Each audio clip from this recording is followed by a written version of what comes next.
It's Tuesday, October 22nd. You can see I've got everything framed for the well pump closet except the wall where the door is going to be. I'm holding off on that because I haven't totally decided what size door I'm getting. I have to really measure things out, make sure I'm not going to hit the chimney when I open it, make sure it's centered where it needs to be before I throw the studs in.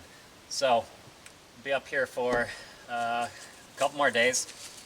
I'm going to get the roof covered with OSB, and the two walls, other than this one, I'll get those covered up with, I'm going to reuse the T111 plywood that had been on this side of the cabin before, so that won't go to waste.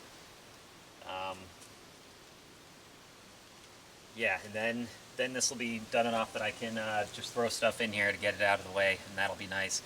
Maybe I'll staple a tarp over it or something to make sure things stay dry until I get the door on. There we go. Done enough that I can start putting some stuff in there just to get things out of the way from the addition. Things like the water tank, the well pump, and the air compressor. Just a few things that aren't small and I keep having to move around. So the roof has the OSB on it, and on top of the OSB I got the ice and water shield on there, so it's going to stay totally dry. And then I've got the T111 plywood on those two new walls, which the plywood was already stained, so those are weatherproof. Eventually I do plan on covering the walls with some sort of new siding, just like the rest of the cabin, whether I go with shiplap or something else. So I'll take care of that. Always nice adding some more space for storage. So even though it's just barely 20 square feet, about, this will go a long way. So let's take a look past the outhouse. I've been opening up this area over the years, dropping trees. Eventually I'll probably want to build something like a shed over here. But first I got to get the trees out of the way and then level the land. And it'll take years before anything really gets built here, because I'm only cutting the trees for firewood. I don't want to drop them and just have them rot and go to waste. So I'll cut down a few each year. So I think, flip to that. I think this will be a nice open area when I get done with it. So most of these maples in the frame, let's see, here, here, I'm eventually going to want to cut those. And then, see, yeah, this guy, that one. So it's always a bit of a puzzle, making sure you cut trees correctly in the right order and have them go in the direction you want. Because if they go in the wrong direction, you can end up with the top of the tree hung up on another tree, or worst case, you end up dead. And I don't plan on that happening anytime soon. So over here, yesterday I cut down a few small trees. Let's see, got stump. And I started cutting them up. One tree I got totally cut up.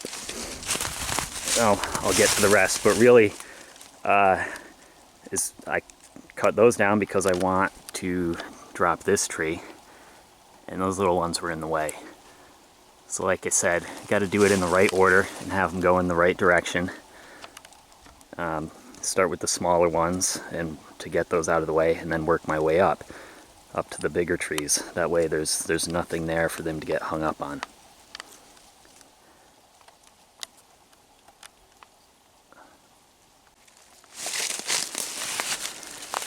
Alright, head back to the cabin now.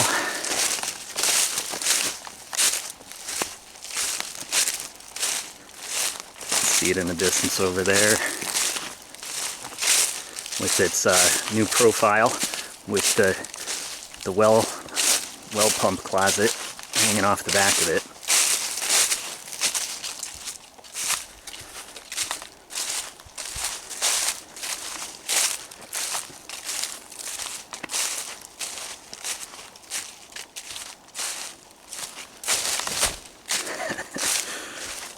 Slippery on all these leaves. Doesn't help that I'm looking at the screen rather than the ground as I'm walking, but whatever.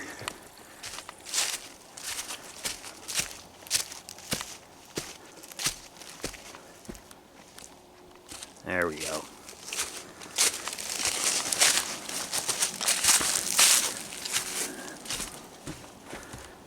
So, put a bunch of stuff in here last night.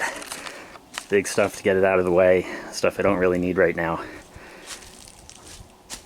And that helps, you know, free up floor space in the addition, so it's easier to work in there. Before I take off here, just wanted to get a shot of everything from an elevated view. So there's my yard.